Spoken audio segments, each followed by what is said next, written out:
এ নিয়ে আলোচনার জন্য আমাদের সঙ্গে যুক্ত হয়েছেন ফুড পান্ডা বাংলাদেশ লিমিটেডের সহ-প্রতিষ্ঠাতা ও ব্যবস্থাপনা পরিচালক জুবায়ের বিএস সিদ্দিকী। জুবায়ের বি সিদ্দিকী, আপনাকে স্বাগত আমাদের এই সময়ের বাণিজ্য।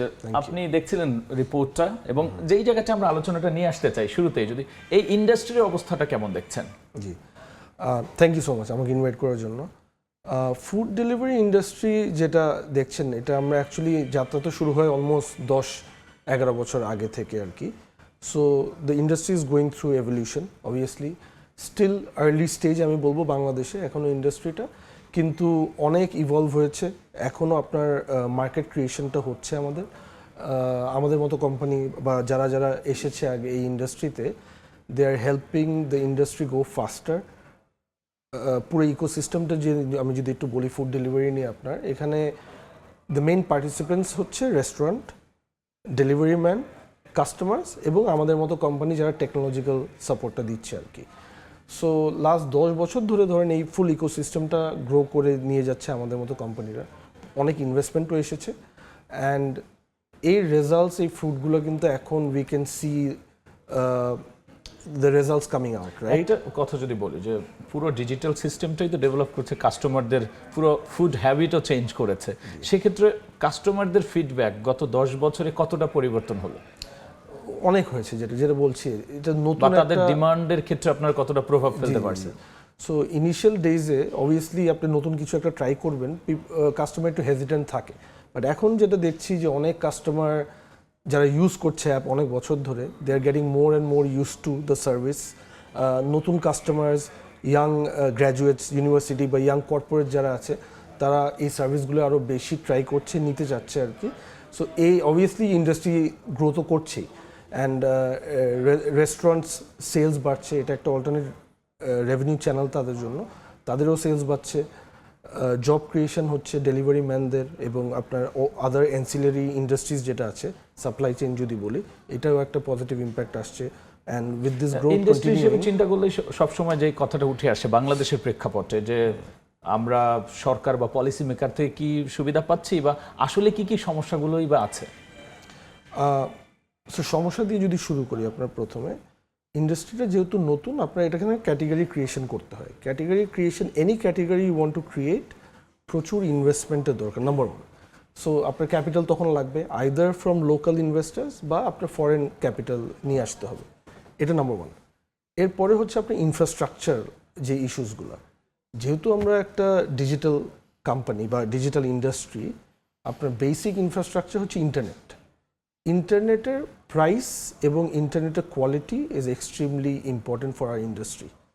আমরা যদি আমাদের নেবারিং কান্ট্রিজ দেখি, ইন্ডিয়া, পাকিস্তান, যেখানে ইন্টারনেট প্রাইস এবং ইন্টারনেটের কোয়ালিটি কিন্তু is both better than Bangladesh. So এখানে ডেফিনেটলি আপনার গভর্নমেন্ট সাপোর্টের একটা জায়গা আছে। How do you reduce the cost of internet? আপনি যত কস্ট কমাতে পারবেন, কনজিউমার তত কমই ইন্টারনেট সেবাটা পাবে। ইন্টারনেট কস্ট যদি কম হয়, আপনার অবভিয়াসলি ডিজিটাল ইকোনমিতে এটা একটা পজিটিভ ইম্প্যাক্ট আনবে। এ বাদে ধরেন ট্যাক্স স্ট্রাকচারটা নিয়ে গভর্নমেন্টের অনেক জায়গা আছে সাপোর্ট করা। আমাদের ইন্ডাস্ট্রিটা নেসেন্ট, নতুন। সো আমি যদি একটা কম্প্যারিজন দিই, আপনার এখন অনলাইনে কিন্তু অফলাইনের থেকে আপনার ট্যাক্স বার্ডেনটা এখন বেশি, which shouldn't B the case. আমরা যেহেতু একটা নতুন ইন্ডাস্ট্রি, আপনার এখানে তো ট্যাক্সের বার্ডেনটা কম হওয়া উচিত, ভ্যালু অ্যাডেড ট্যাক্সের কথা বলছি আর কি। সো এখানে গভর্নমেন্ট শুড থিঙ্ক, তারা যদি ডিজিটাল ইকোনমিটাকে বাড়াতে চায় বা প্রমোট করতে চায়, আপনার এখানে কিছু ট্যাক্স লিভে দিতে হবে। এরপরে বলছিলেন ফান্ডিংয়ের কথা, সেক্ষেত্রে কি অবস্থায় আছে এখন? সো ফান্ডিং ইনভেস্টমেন্ট যেটা বলছি, এটা মেজরিটি আপনার আসছে ফরেন ভিসি ব্যাকড ইনভেস্টার্স থেকে। কিছু কিছু বড় স্টার্ট আপ বাংলাদেশি ভালো ভিসি ফান্ড অ্যাট্রাক্ট করতে পেরেছে অ্যাক্রস ইন্ডাস্ট্রি আর কি বলছি। আপনার রাইড শেয়ারিংয়ে, ফুড ডেলিভারি, ই কমার্স, তারপর এডটেক যে জায়গাটা আছে, ওখানেও অনেক ইনভেস্টমেন্ট আসছে। গত 2-3 বছর ধরে এটা একটু difficult, but not only for the আপনার, আমি বলবো বাংলাদেশের ইকোনমির জন্যই এটা ডিফিকাল্ট না, globally it has been difficult. আপনার রাশিয়া ইউক্রেন যুদ্ধের পর থেকে টেক ইন্ডাস্ট্রিতে ইনভেস্টমেন্ট একটু কমে এসেছে, বাট যেটা দেখছি গ্লোবালি আপনার এই বছর থেকে আবার the situation is improving, more investment is coming towards the tech industry. Hopefully বাংলাদেশে once we have a more stable government, long term government, তখন আমরা আরও বিদেশি ইনভেস্টমেন্ট অ্যাট্রাক্ট করতে পারবো। সামনের দিনে আপনাদের এই যে ডিজিটাল যে সেবাটা অথবা মানুষের যে চাহিদার সাথে সম্মিলন, কি কি পরিকল্পনা আছে? সো আমি যদি আমাদের পার্সপেক্টিভ থেকে বলি, অনেক পরিকল্পনা আছে। নতুন নতুন সার্ভিস কিভাবে আমরা যোগ করতে পারি যেটা কমপ্লিমেন্ট করে আমার কোর সার্ভিসটাকে। যেমন আমরা কিছু বছর আগে গ্রোসারি ডেলিভারিটা অ্যাড করলাম to food delivery, because it's complementary to each other. এখন আমরা দেখছি যে গ্রোসারিটা, কুইক কমার্স যেটা আমরা বলি, it is the fastest growing segment আমাদের ক্ষেত্রে এবং ইন্ডাস্ট্রি ওয়াইডও আমি যদি জিনিসটা বলতে পারি আর কি।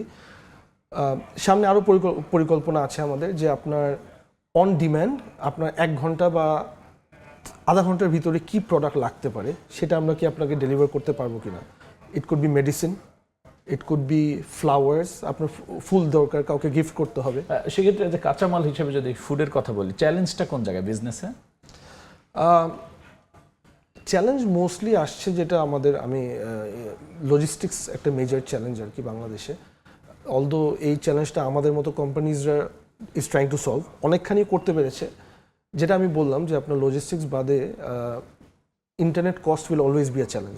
কারণ আপনি আমার কাস্টমার হলে আপনার কিন্তু ইন্টারনেট ইউজার হতে হবে। আপনি তো আমাকে ইন্টারনেট ছাড়া আপনি অর্ডার প্লেস করতে পারবেন না যেটা ডিজিটাল ইকোনমিতে। সো ইন্টারনেটের কস্ট কমিয়ে নিয়ে আসা, কোয়ালিটিটাকে ইমপ্রুভ করা, যে এরিয়ার ব্যাপ্তির করার জন্য তো ইন্টারনেটের অবশ্যই দরকার। আমার যদি এখনো তো শুধু জাস্ট সিটির মধ্যে এটা পড়ে আছে।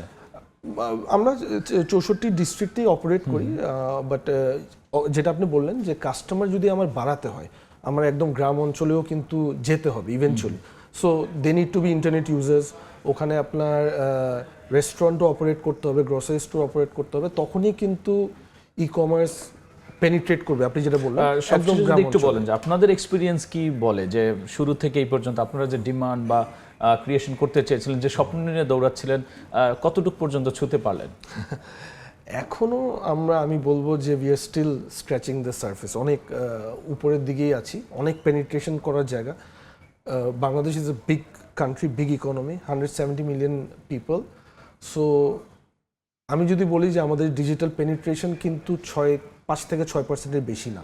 সো অনেক জায়গা ওপেন। এটা গভর্নমেন্টের সেক্টরের জন্য can be a very big revenue generator, কিন্তু ওই সাপোর্টটা কিন্তু দিতে হবে। এটা নতুন ইন্ডাস্ট্রি, আপনি নতুন ইন্ডাস্ট্রিকে যদি সাপোর্টটা দেয়, ইভেনচুয়ালি 10 ইয়ার্স ফ্রম নাও বা 5 বছর পরে গভর্নমেন্ট ম্যাসিভ একটা রেভিনিউ এই সেক্টর থেকে তুলতে পারবে। আরেকটা জিনিস যদি অ্যাড করতে পারি, যে আপনার বেনিফিটটা হচ্ছে একটা ডিজিটাল ইকোনমি থেকে অফলাইনে আপনি ডিজিটালি কিন্তু সব কিছু ট্র্যাক করতে পারবেন, ফাঁকি দেওয়ার জায়গা নেই। আমার সেলস আপনি ট্র্যাক করতে পারবেন, আমার রেভিনিউ সবার, এটা ইটস ট্র্যাকেবল, গভর্নমেন্ট ইজিলি ট্র্যাক করতে পারবে। সো সে রেভিনিউ কিন্তু চেলে ওইভাবে কালেক্ট করতে পারবে, বাট ইনিশিয়াল ফেজে আপনাকে সাপোর্ট দিতে হবে ইন্ডাস্ট্রিকে। আপনাকে অসংখ্য ধন্যবাদ আমাদের আলোচনায় যুক্ত হওয়ার জন্য। আমরা কথা বলছিলাম ফুড পান্ডা বাংলাদেশ লিমিটেডের সহ প্রতিষ্ঠাতা ও ব্যবস্থাপনা পরিচালক জুবায়ের বি এস সিদ্দিকের সঙ্গে।